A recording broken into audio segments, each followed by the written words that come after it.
Hi, my name is Alexis and welcome to Cum Caritas, where we discover, defend, and live the Catholic faith.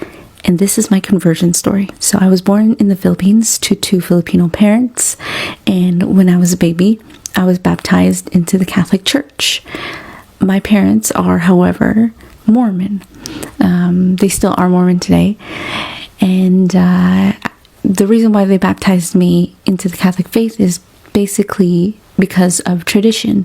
So if you don't know already, about 82% of the population in the Philippines is Catholic. And so even though my parents are Mormon, they just baptized me into the Catholic faith because of tradition. Apart from being baptized, that was the most Catholic thing about us.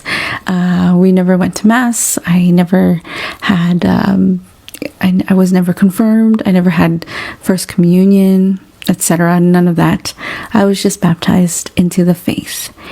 When I was very little, we didn't really practice the Mormon faith either.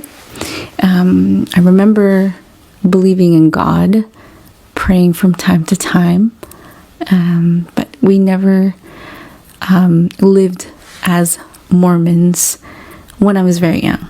It wasn't until we went to Canada that we started to practice it a little more. And then at around 14, my parents wanted to become really close to the church. And for them, the answer to that was to move to Vancouver. I guess they decided to do that just because there is a big Mormon community there, as well as a big Filipino community. So we moved from Toronto to Vancouver. And there, once we got there, we really did become Mormons. And when I mean Mormon, I mean Mormon.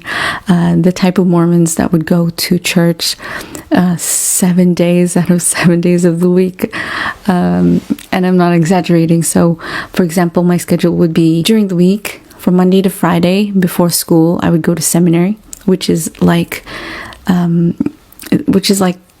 catechism for high school students.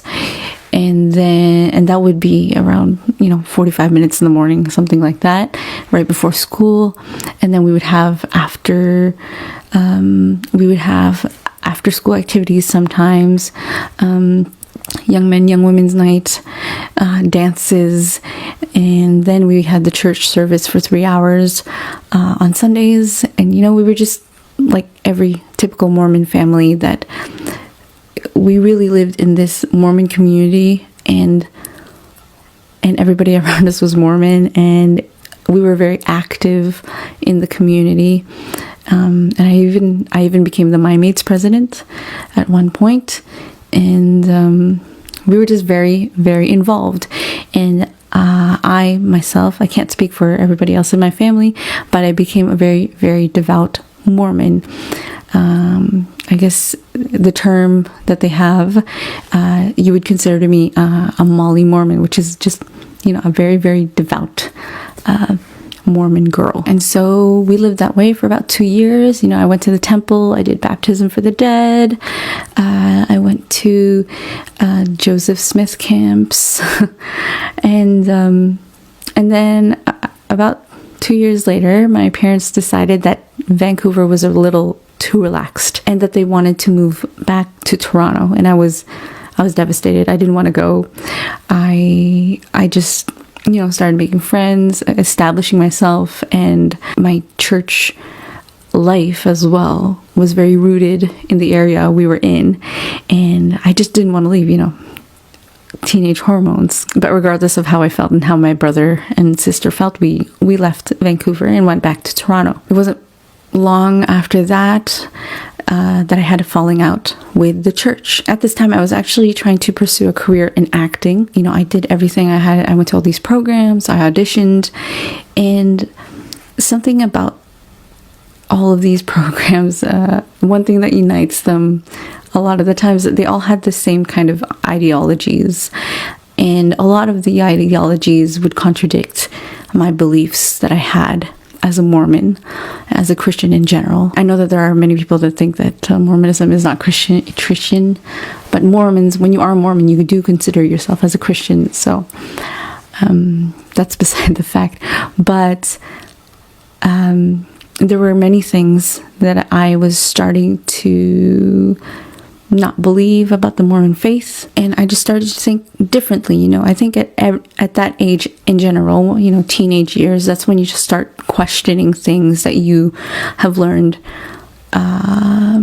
throughout your life from other people. But then that's when my beliefs just started to contradict what I was being taught. It was at around this time as well that I met my future husband. He was an atheist, and I was Mormon, and so that made for great conversation, and we became really, really good friends, and we would have discussions about Mormonism, atheism. It was with him as well as through peers that I concluded that Mormonism is not true, and since it is not true, I cannot believe in it.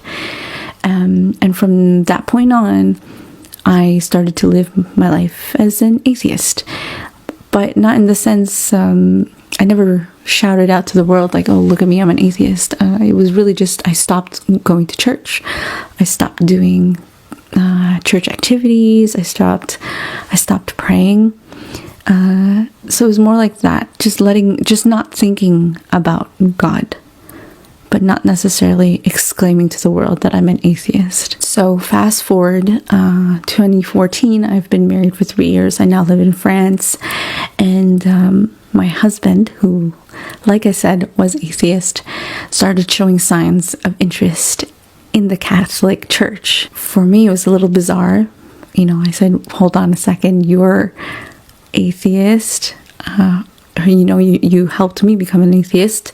What made you decide that Catholicism is now interesting and perhaps maybe true? And out of all the religions, why atheism? Out of all religions, why Catholicism? It's that one religion that people think like, wow. And I thought at the time, wow, why would you go back to Catholicism? It's so backward, it's so sexist, it's so the whole lot. But he told me to give it a chance. That's the great thing about my husband. We tend to just have discussions, and then we tell each other to look into things. And so I looked into it, and good thing I did. So the more I looked into it, the more I was presented with information and facts that the church, the Catholic Church, and its teachings in its entirety is the truth. And the thing that was difficult for me was my pride, because I didn't want to be wrong. So I was Mormon, and then I deconverted. I became atheist, and I thought that was the truth, but it's not. So the pride in me, I didn't want to admit that I was wrong again, but at one point or another I had to. And through a lot of reading, a lot of praying, eventually, it was very weird to pray after not having prayed for a long time, I was convinced that the church is true, and I just had to accept that I was wrong and that I only had part of the truth. I was almost there. I was getting there. That becoming atheist